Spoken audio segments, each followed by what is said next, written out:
سورہ بنی اسرائیل ہے اور پہلی آیت ہے سبحان الذی اسرا بعبدہ لیلا من المسجد الحرام الی المسجد الاقصی۔ یہ وہ آیت ہے جس میں نبی کریم صلی اللہ علیہ وآلہ وسلم کو جو معراج کروائی گئی اس کا واضح الفاظ میں اعلان کیا جا رہا ہے۔ لیکن ناظرین، اس آیت میں ایک بہت خوبصورت نقطہ پوشیدہ ہے، وہ یہ کہ سبحان الذی اسرا بعبدہ، کہ پاک ہے وہ ذات جس نے سیر کرائی، معراج کرائی اپنے عبد کو۔ یہ نہیں کہا گیا سبحان الذی اسرا برسولہ، بلکہ بعبدہ کہا گیا۔ اس کا مطلب یہ ہے کہ معراج نبوی یقیناً رسالت کا بہت بڑا اعزاز ہے، لیکن یہ ثمر ابدیت کا ہے۔ اور ابدیت کیا ہے؟ کہ اپنے مالک و مولا کے سامنے اپنی مرضی کو، اپنی خواہش کو اور اپنی ذات کو سرنڈر کر دینا، سبمٹ کر دینا۔ جو مالک نے کہا، جب کہا، جیسے کہا، اس کو قبول کر لینا، اس کی اطاعت کر لینا۔ اگر نبی ابدیت میں فنا ہو جائے تو اسے معراج کرائی جاتی ہے من المسجد الحرام الی المسجد الاقصی، اور پھر سوئے منتہا۔ اور آج ہم نے دیکھنا یہ ہے کہ اگر نبی کا امتی ابدیت کے سفر پر گامزن ہو جائے تو اسے کون سی معراج نصیب ہوتی ہے؟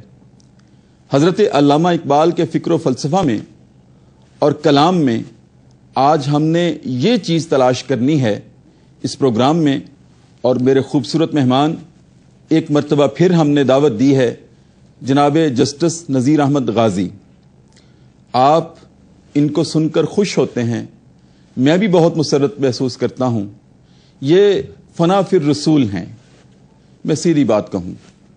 اور ان کے ساتھ تشریف رکھتے ہیں جناب عارف منصور، شاعر ہیں، دانشور ہیں، بہت خوبصورت گفتگو کرتے ہیں اور دبستان اقبال میں آج کل اپنی خدمات سر انجام دے رہے ہیں۔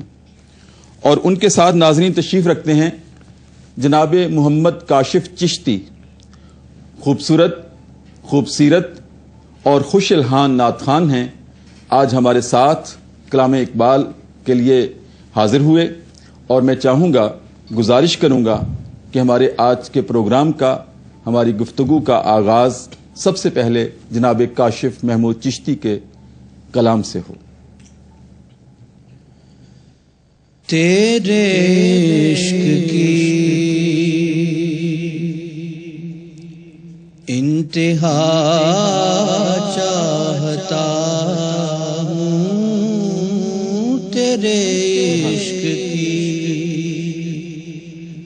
انتہا چاہتا ہوں، میری سازگی دے کیا چاہتا ہوں، میری سازگی دے کیا چاہتا ہوں، تیرے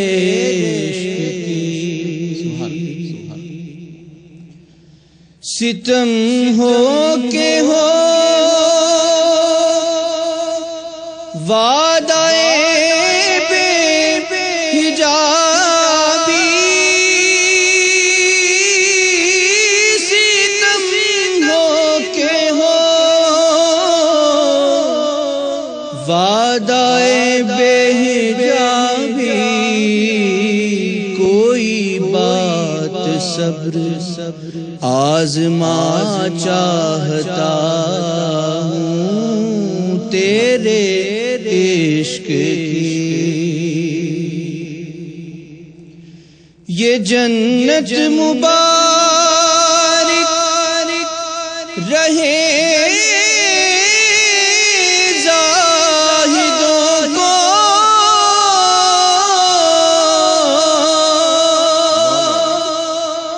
یہ جنت مبارک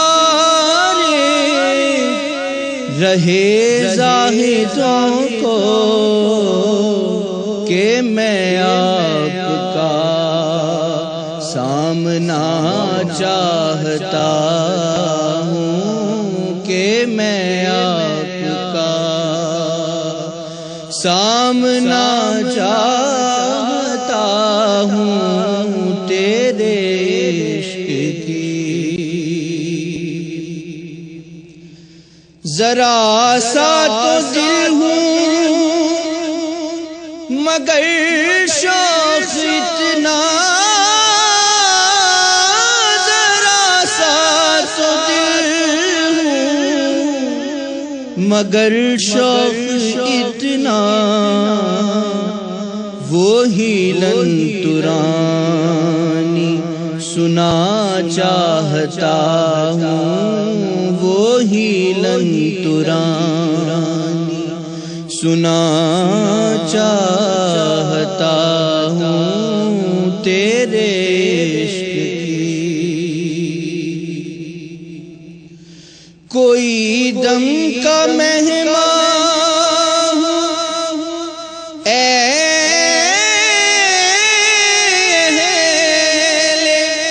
محفل، کوئی دم کا مہمان اے محفل، چراغ سحر بجھا چاہتا ہوں تیرے عشق کی۔ بھری بزم میں راز کی بات کہہ دی،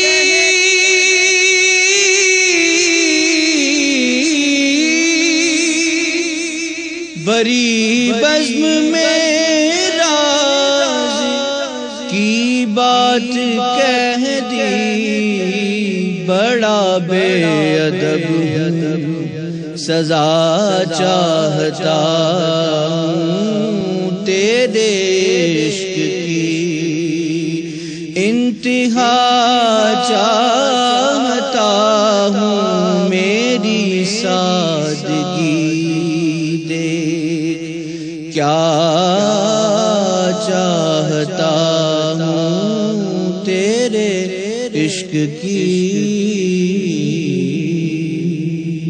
سبحان اللہ، سبحان اللہ۔ ناظرین، جناب کاشف محمود چشتی کلام اقبال پیش کر رہے تھے۔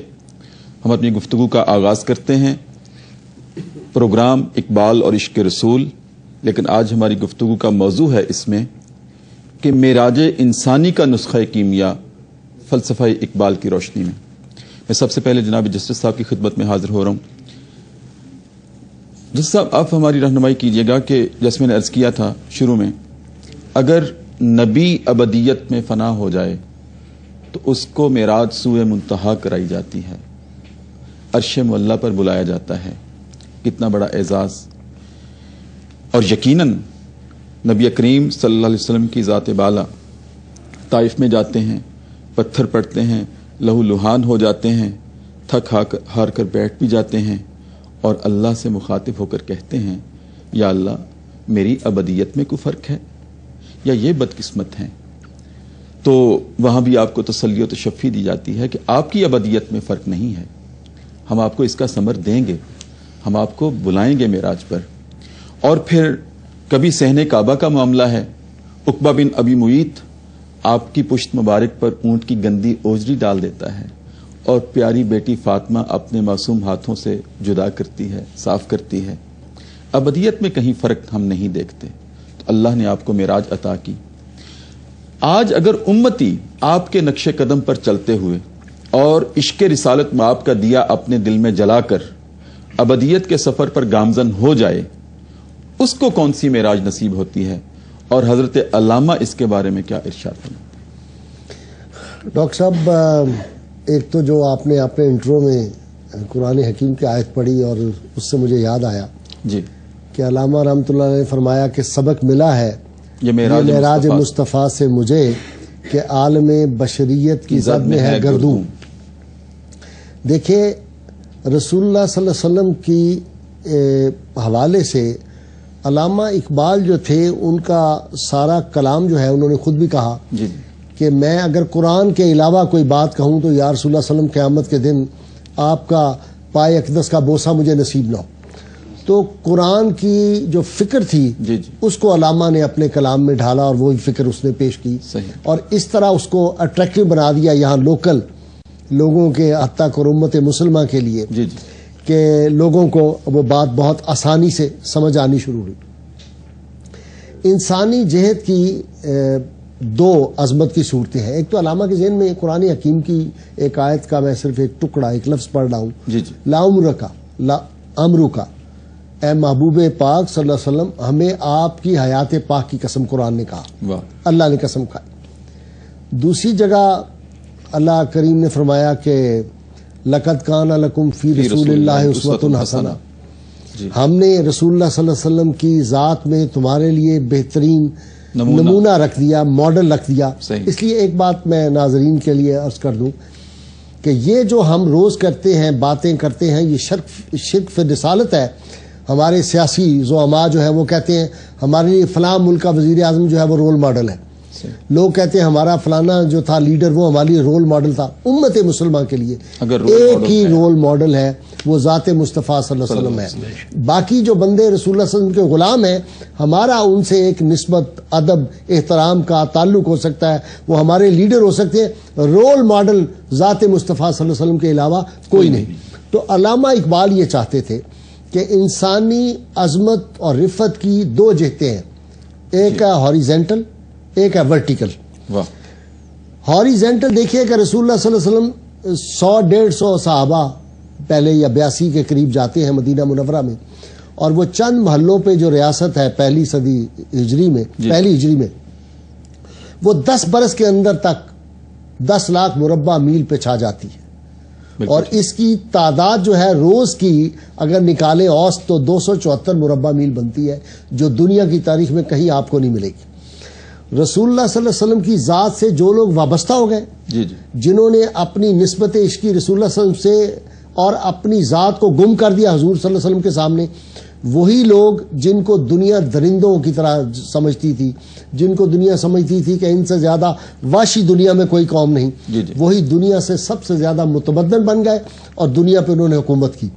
ورٹیکل رسول اللہ صلی اللہ علیہ وسلم جب رفت و عظمتوں پہ پہنچے تو وہ پھر سدرۃ المنتہا سے آگے تک تو جبریل کو بھی نہیں پتا, یہ یا اللہ جانتا ہے یا اللہ کے رسول صلی اللہ علیہ وسلم جانتے ہیں ان عظمتوں اور ان رفتوں کو. تو وہ جو کہا تھا نا اس نے احسان دانش نے کہ زمانہ ہو گیا گزرا تھا کوئی بزم انجم سے, غبار راہ روشن ہے بس شکل کہکشاں اب بھی. سبحان اللہ. تو وہ جو عظمتیں تھی وہ سمجھتے تھے کہ اگر انسان نے ترقی کرنی ہے افقی یا عمودی تو دونوں صورتوں میں ترقی جو ہے وہ رسول اللہ صلی اللہ علیہ وسلم کے وہ جو ذات وابستگی میں ہے, اور اس منزل مقصود کو مسلمان نے اپنے سامنے اور امت نے رکھنا ہے, اور اسی طرف ہمارا صراط مستقیم ہے. ہم فالوور آف دی بک نہیں ہے, صرف ہم فالوور آف پرسنالٹی. جی بالکل. جناب عارف منصور صاحب آپ کے پاس حاضر ہو رہا ہوں, یہ ہماری رہنمائی کیجیے گا کہ جیسے وہ مشہور ہے کہ ایک صوفی بزرگ نے حضرت علامہ سے کہا تھا کہ آپ کے نبی جب معراج پہ گئے اللہ کے اتنے قریب ہو گئے اور پھر واپس آ گئے. میں تو جاتا, میں تو اللہ کی اتنی قربت پا کر واپس کبھی نہ آتا. تو آپ فرمائیے کہ واپس آئے تو کس کے لیے آئے, اور جس کے لیے آئے اس کے لیے کیا پیغام لے کر آئے؟ جی شکریہ ڈاکٹر صاحب اس پروگرام میں شمولیت کے لیے بھی اور ناظرین سے گفتگو کے لیے بھی. حضور کے معراج کا جہاں تک معاملہ ہے اس کے معاملے میں تو ظاہر ہے کہ اتنی تفصیلات بیان ہو چکی ہیں اور بیان بھی کیا گیا. یقیناً حضور کا ہر کام حکم الہی کے مطابق تھا. صحیح. تو حکم الہی ہی وہ بنیادی چیز ہے جس کو فالو کرنے کی, جیسے آپ نے بات کی ابدیت کی. ہم یہاں ایک خاص بات دیکھتے ہیں کہ علامہ نے عشق رسول کے حوالے سے معراج کو کس طرح سے دیکھا. واہ. ہمارا یہاں موضوع چونکہ یہی ہے تو اس میں جیسے جسٹس صاحب نے بھی فرمایا کہ عالم بشریت کی زد میں ہے گردوں، تو وہ علامہ نے اپنے اس فلسفے کو بنیادی طور پر استواری اس بات پر کیا کہ حضور کی معراج کو مثال بنا کر یہ ثابت کیا دنیا کے سامنے کہ انسان کی دسترس کہاں تک ہے۔ واہ واہ واہ واہ، سبحان اللہ سبحان اللہ۔ وہاں بنیادی نقطہ ہی یہ لیا گیا کہ یہ زمان و مکان کی تمام قیود جو اس دنیا کی پابندی میں موجود ہیں اور جس میں ہم جسمانی طور پر قید اپنے آپ کو محسوس کرتے ہیں، جب تک اسے توڑے گا نہیں آگے نہیں جا سکتا۔ جی سبحان اللہ سبحان اور جیسے آپ نے ذکر کیا کہ افقی معراج کی بات ہے، تو انسان کو انہوں نے جگہ جگہ اپنے کلام میں یہ پیغام دیا ہے کہ یہ عرش، یہ نیلگوں فضا جسے آسماں سمجھتے ہو، ہمت و پرکشا تو حقیقت میں کچھ نہیں۔ واہ واہ، تو علامہ کے نزدیک مومن کو، اور اس لیے انہوں نے کہا کہ مومن ہی نہیں جو صاحب لولاک نہیں ہے، واہ، تو یہی کہنا چاہتے ہیں وہ بار بار، اور مومن کو یہی میسج دینا چاہتے ہیں کہ حضور کے عشق میں اس مقام پر چلے جاؤ جہاں تمہیں اس زندگی میں بھی وہ معراج کا راستہ نصیب ہو جائے۔ واہ واہ، تو اصل حقیقت یہ ہے کہ عشق رسول کی طرف ان کو جیسے ذکر کیا گیا کہ رول ماڈل بنانا ہے، تو رول ماڈل جب ان کو بنانا ہے اور ان کے عشق میں اپنے آپ کو پیوست کرنا ہے تو یقیناً وہ نظارے بھی آپ دیکھنے کے قابل ہو جائیں گے جو ویسے آنکھ آپ کو دکھانے کے قابل نہیں ہیں۔ صحیح۔ اور یہی در حقیقت مومن کی معراج کہی جا سکتی ہے۔ ظاہر ہے جو حضور کو معراج نصیب ہوئی وہاں تک تو نہیں، جی جی، لیکن عشق رسول میں جو لطف، جو لذت اور جو کمال حاصل ہو سکتا ہے اور جو نظارے دیکھے جا سکتے ہیں مومن کے لیے، وہ مومن کی معراج۔ واہ، تو یہی ہے وہ جو بنیادی نقطہ، کئی اپنے اشعار میں انہوں نے اس بات کا ذکر کیا کہ فروغ دیدہ افلاک ہے تو، دیکھیں نا، تیرا جوہر ہے نوری پاک ہے تو، فروغ دیدہ افلاک ہے تو، واہ، تیرے سید زبوں افرشتہ و حور کہ شاہین شہ لولاک ہے تو۔ کیا بات، کیا بات، تو یہ مومن کی معراج کا شاہین ذکر شہ ہے۔ لولاک ہے۔ جی، تو نسبت جب تک ادھر نہیں جڑے گی، جب تک عشق کا تعلق قائم نہیں ہوگا، اس وقت تک کچھ نہیں ہے، اس وقت تک یہ دنیا سنگ و خشت کا ڈھیر ہے، اس سے سوا کچھ نہیں۔ صحیح۔ اور اس کو حقیقت نصیب ہی اسی وقت ہوتی ہے جب اسے عشق رسول کے ساتھ جوڑ کر سفر کیا جائے۔ واہ واہ، تو یہی وہ بنیادی نقطہ ہے جو علامہ نے اپنی شاعری میں بار بندہ بار مومن کو بیان دیا، کیا۔ بندہ مومن کو دیا۔ جی، جناب، جس طرح ہم یہ بھی کہتے ہیں نا کہ فلاں شخص آج کل عزت کی معراج پر ہے، آبرو کی معراج پر ہے، عظمت کی معراج پر ہے، جس میں میں دوبارہ اسی طرف لوٹتا ہوں کہ انبیاء کو جو معراج نصیب ہوتی ہے وہ تو لولاک کی طرف ہوتی ہے، وہ تو سدرۃ المنتہا کی طرف ہوتی ہے، اور بندہ مومن کو یا امتی کو جس کے دل میں جذبہ عشق رسول موجزن ہو اور ابدیت میں وہ فنا ہو جائے اور اس سفر پہ گامزن ہو، تو اسے اللہ عزت کی معراج اور آبرو کی معراج ضرور عطا کرتے ہیں اسی دنیا میں۔ علامہ اقبال علیہ رحمہ بندہ مومن کو یا ملت اسلامیہ کو عزت کی معراج پر لانے کی کوشش اور صحیح کرتے ہیں اپنے کلام کے ذریعے سے، اپنے فکر و فلسفہ کے ذریعے سے، لیکن ہم کیوں اس طرف توجہ کیوں نہیں کر رہے؟ کیا وجہ ہے کہ آج ہم حضرت علامہ کے کلام کو اس انداز سے نہیں لیا؟ من حیث القوم بھی میں کہوں گا ہماری بدقسمتی ہے۔ کیا رکاوٹ کیا ہے؟ کوئی انٹلیکچوئل رکاوٹ ہے یا تفہیم میں رکاوٹ ہے؟ کہاں آپ خلا محسوس کرتے ہیں؟ دیکھیے، ایک مسلمان حکمران جن کا نام محمود تھا، ان کو سیدنا عمر فاروق رضی اللہ تعالیٰ عنہ کی زیارت ہوئی خواب میں۔ اچھا، انہوں نے پوچھا کہ جناب، ہمارے پاس تو یہ سارا کچھ معاملات جس کو آج کل وہ کہتے ہیں نا، یہ سلطان دی میگنیفیشنٹ، اور جس پہ صحیح، بڑے غلط قسم کے آج کل ڈرامے بھی یہاں پہ چلائے جا رہے ہیں۔ جی جی، تو انہوں نے کہا کہ آپ کے پاس تو وسائل بھی اتنے نہیں تھے، اور آپ نے 20 دنیا کی سلطنتوں کو جا کے اپنے فتح کر لیا، بالکل ٹھیک، بڑے محدود وسائل کے ساتھ۔ دوسری طرف ہمارے پاس وسائل تو زیادہ ہیں، فوج کی تعداد بھی ہمارے پاس زیادہ ہے، لیکن ہمیں وہ فتوحات، وہ کامیابیاں نصیب نہیں ہو رہی۔ تو سیدنا عمر فاروق نے فرمایا کہ ہم نے دنیا کو فتح کرنے سے پہلے اپنے آپ کو فتح کیا تھا. سبحان اللہ سبحان اللہ. میں یہی اس کے بعد ہم فتح کرنے کے لیے نکلے تھے. بیرونی فتح کو تو ہمیں فتح نصیب ہوئی اور ہر قدم پہ جو فتح تھی وہ آ کے ہمارے قدم چومتی تھی. ہمارا المیہ یہ ہے کہ جو رول ماڈل ہمیں ملا ہم نے اس طرف جس طرح ہمیں مارچ کرنا چاہیے تھی توجہ نہیں، اس کو اپنی ذات کا اپنی فطرت بنانی تھی. واہ. اپنے وجود کی فطرت، کیونکہ دین اسلام دین فطرت ہے. تو رسول اللہ صلی اللہ علیہ وسلم کی ہر جو عمل ہے اس کو جب ہم اپنائیں گے اور اس کو اپنی فطرت بنا لیں گے تو پھر جو علامہ کہتے ہیں نا خدائے لم یزل کا دست قدرت تو زباں تو ہے، یقین پیدا کر رہا ہے غافل کہ مغلوب گماں تو ہے، پرے ہے چرخ نیلی فام سے منزل مسلمہ کی، ستارے جس کی گردے راہ ہو وہ کارواں تو ہے. اب اس پہ ایک خوبصورت بات آپ سن لیجیے. سیدنا علی اجویری رحمۃ اللہ علیہ نے کشف الواجوب میں کمال کی بات لکھی. اور یا کے امام تھے باجی بستامی رحمۃ اللہ علیہ. اور آپ کو معلوم ہے مشہور واقعہ ہے کہ انہوں نے خربوزہ ساری زندگی نہیں کھایا. لوگوں نے کہا کیوں نہیں؟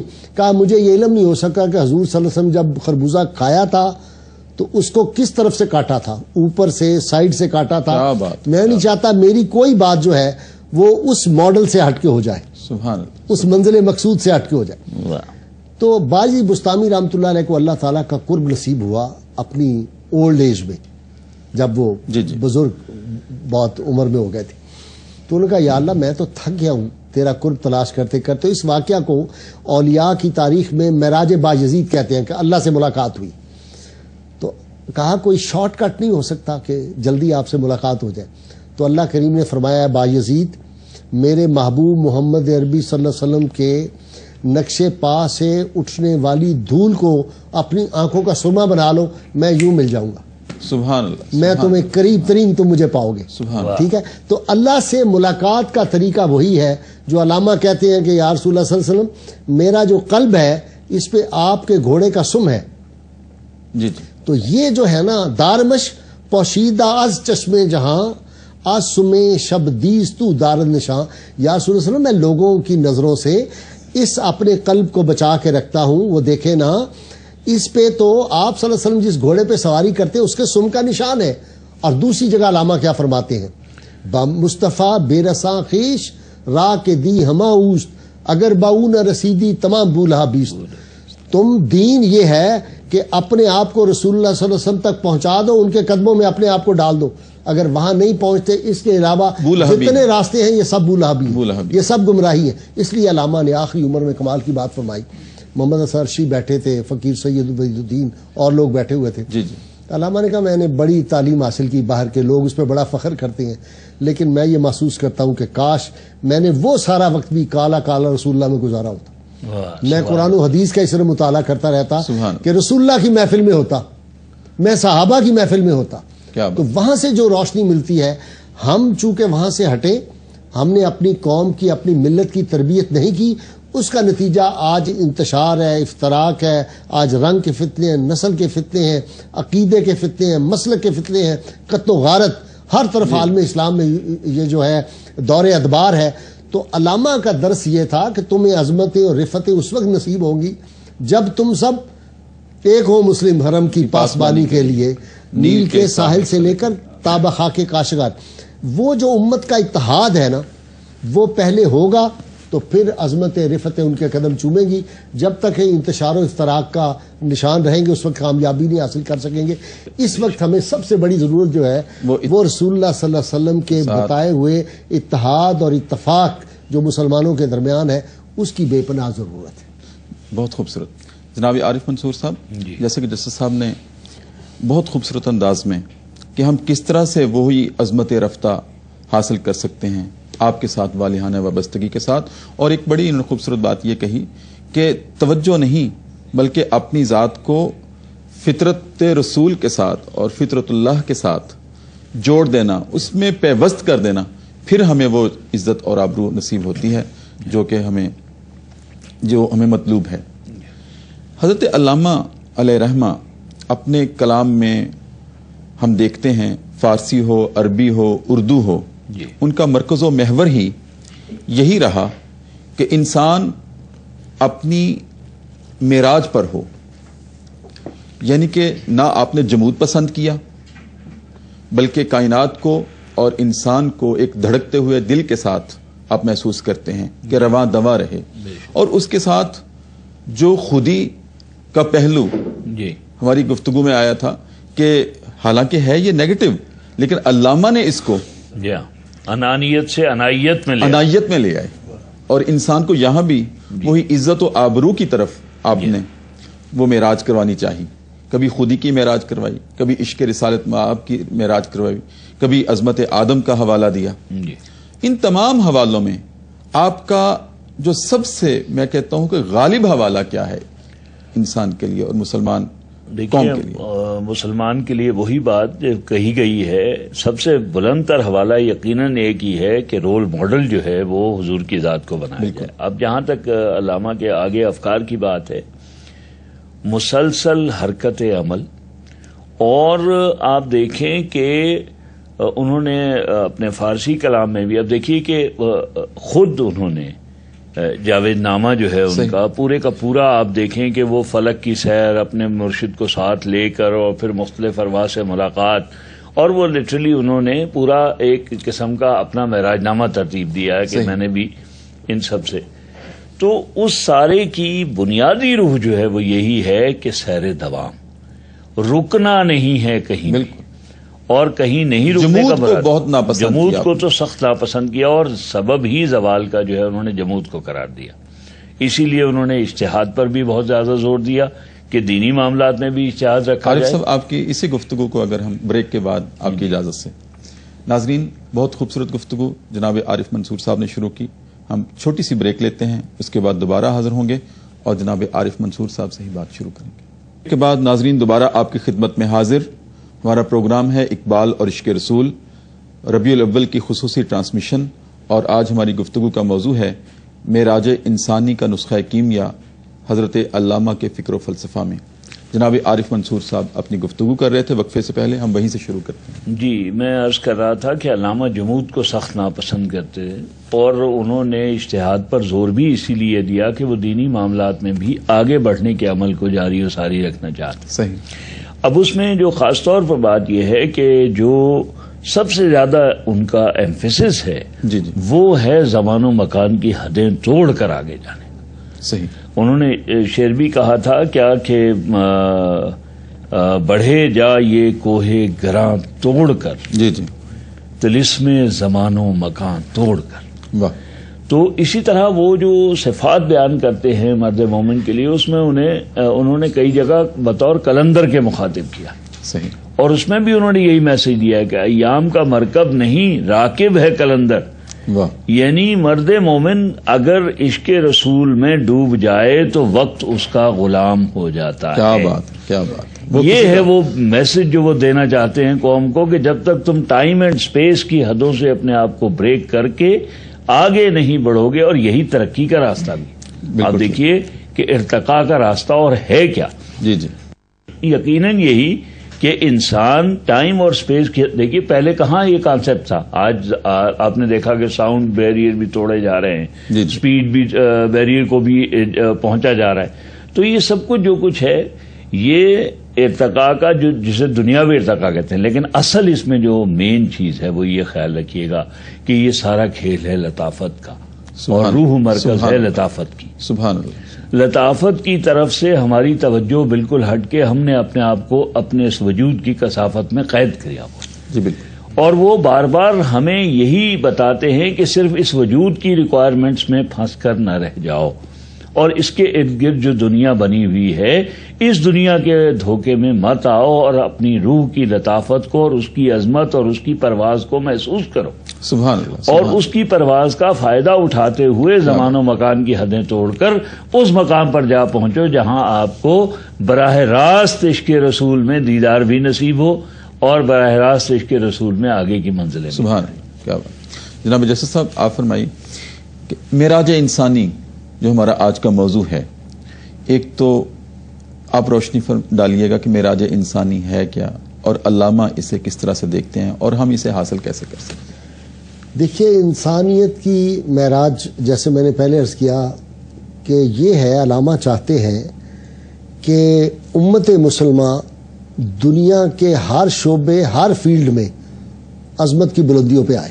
بالکل ٹھیک. اور وہ جو کہتے ہیں نا کہ یہ راز کسی کو نہیں معلوم کہ مومن قاری نظر آتا ہے حقیقت میں ہے قرآن. اب قرآن حکیم کیا کہتے ہیں؟ قرآن حکیم میں ہے لا تہنوا ولا تحزنوا وانتم الاعلون ان کنتم مؤمنین. صحیح. تم غم نہ کرو، تم سستی نہ کرو، تم یقیناً غالب آؤ گے، شرط یہ ہے کہ تم مومن ہو. سبحان اللہ. تو علامہ یہ چاہتے ہیں کہ تم صحیح معنوں میں جب مومن ہو جاؤ گے تو پھر عظمتیں، رفتیں، بلندیاں، کامیابیاں، کامرانیاں تمہارے قدم چومیں گی. کس طرح؟ حضور صلی اللہ علیہ وسلم کے صحابہ کے بارے آپ کو پتہ ہے، حدیث میں یہ سارے واقعات ہیں کہ آپ صلی اللہ علیہ وسلم جب وضو فرماتے تھے صحابہ وہ پانی لے کے وضو کا اپنے چہروں پہ مل لیتے تھے. آپ صلی اللہ علیہ وسلم جب اپنے بال ترشواتے داڑھی مبارک کے اور بال مبارک کے تو وہ بال تبرک کے طور پہ. تو حضور صلی اللہ علیہ وسلم نے ایک دفعہ ان سے پوچھا کہ یہ تم میرے صحابہ یہ کیوں کرتے ہو؟ یا رسول اللہ ہمیں آپ سے محبت ہے، ہمیں آپ سے عشق اس لیے کرتے ہیں. تو فرمایا اگر مجھ سے محبت کرتے ہو تو پھر 3 کام تمہیں کرنے چاہیے. بس یہ آج ہماری قوم اگر اپنا لے، ملت اسلامیہ اس کو اپنا لے تو ہماری کامیابی ہے. کون سے 3 کام فرمائے؟ فرمایا جو مجھ سے محبت کرتا ہے وہ ہمیشہ سچ بولے. سبحان. جو مجھ سے محبت کرتا ہے وہ ہمیشہ امانت دار رہے، امانت میں خیانت نہ کرے. جو مجھ سے محبت کرتا ہے وہ اپنے ہمسائے کے حقوق کا اور اس سے حسن سلوک رکھے اور اس کا خیال رکھے. اب 3 باتیں اگر کسی معاشرے میں آ جائیں، ہمارا سب سے بڑا المیہ ہماری قوم کا آج کل کیا ہے کہ دیانت مفقود ہے. جی بالکل. جو اقتدار میں آتا ہے اس کے ایسے ایسے قصے ہم سنتے ہیں بددیانتی کے. یہ جو عہدے ہیں یہ امانت ہے، اللہ کی امانت ہے. اس لیے حکم ہے نا قرآن پاک کا کہ جن لوگوں کو امانتیں جو ہیں وَإِنْ الْأَمَانَاتِ إِلَىٰ أَهْلِهَا، جو لوگ اس کے اہل ہو ان کو تم امانتیں سپرد کرو، اور جس کے امانت سپرد ہو وہ پوری دیانت سے کام کرے. وہ جس زندگی کے شعبہ حیات میں ہے وہ دیانت سے کام لے اور وہ سچائی سے کام لے. آج المیہ اس امت کا کیا بن گیا ہے؟ ہر جگہ جھوٹ ہے، ہر جگہ بددیانتی ہے. اور ہمسائے سے مراد یہ نہیں کہ جس کی دیوار آپ کے ساتھ سانجھی ہے، نہیں، وہ آدمی جو اپنے آپ کے ان کانٹیکٹ آتا ہے، وہ آپ کے دفتر میں آتا ہے، وہ آپ کے قومیں بھی ہو سکتی ہیں، وہ ملک بھی ہو سکتے ہیں، ملک قومیں ہر جگہ ہوتی ہے. اور پھر جو آپ صلی اللہ علیہ وسلم کا ارشاد پاک تھا کہ من لم یرحم صغیرنا اور یوقر کبیرنا فلیس منا، جو ہمارے چھوٹوں پہ رحم نہیں کرتا، ہمارے بڑوں کی عزت و توقیر نہیں کرتا، وہ ہم میں سے نہیں. اگر اسی کو آج اپنا لیں تو جب یہ لوگ باہر نکلیں گے، سیدنا عمر فاروق جو تھے کپڑوں کو پابند لگے ہوئے تھے لیکن فلسطین کی چابیاں انہوں نے حوالے کر دی تھی. چہرے دیکھ کے انہوں نے کہا یہ چہرے وہی ہیں جو ہم نے تورات و انجیل میں نشانیاں پڑھی تھی. تو جب ہماری فطرت بن جائے گی نا، اسلام ہماری فطرت بن جائے گا، رسول اللہ صلی اللہ علیہ وسلم کا ماڈل ہماری فطرت بن جائے گا، تو پھر انشاءاللہ تعالی ہمارے وہ جو سماوی ثمرات میں کہا کرتا ہوں وہ پھر نصیب ہوں گے، ان کی بارش ہوگی. بالکل ٹھیک. بہت شکریہ جناب جسٹس صاحب آپ کا. جناب عارف منصور صاحب آپ کا بہت خوبصورت گفتگو آج ہوئی. اور ناظرین، آج ہم اپنے مہمانوں کی گفتگو سے اگر خلاصہ نکالیں، اپنے لیے پیغام نکالیں، تو وہ یہی بنتا ہے کہ معراج انسانی اسی وقت نصیب ہوگی جب رسول اللہ صلی اللہ علیہ وآلہ وسلم کی اتباع ہوگی. اور جناب جسٹس صاحب نے بہت خوبصورت مثال دی حضرت باجدید بستامی رحمہ اللہ کی کہ کبھی زندگی میں خربوزہ نہیں کاٹا. کس لیے؟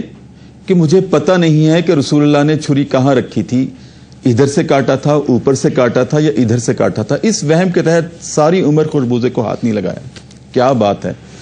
اور مجھے دوسرا حوالہ جناب جسٹس صاحب کی اور جناب عارف منصور صاحب کی گفتگو سے جو ملا وہ اتباع کے حوالے سے سیدنا عمر بن خطاب رضی اللہ تعالیٰ عنہ کی بات یاد آتی ہے. ایک دفعہ نبی کریم کے ساتھ جا رہے تھے اور بھی صحابہ تھے اور چل رہے تھے، اور صحابہ نبی کریم صلی اللہ علیہ وسلم کے قدموں کو دیکھ دیکھ کے چلتے تھے کہ کون سا قدم پہلے اٹھاتے ہیں، اور وہی آپ صحابہ اٹھاتے تھے.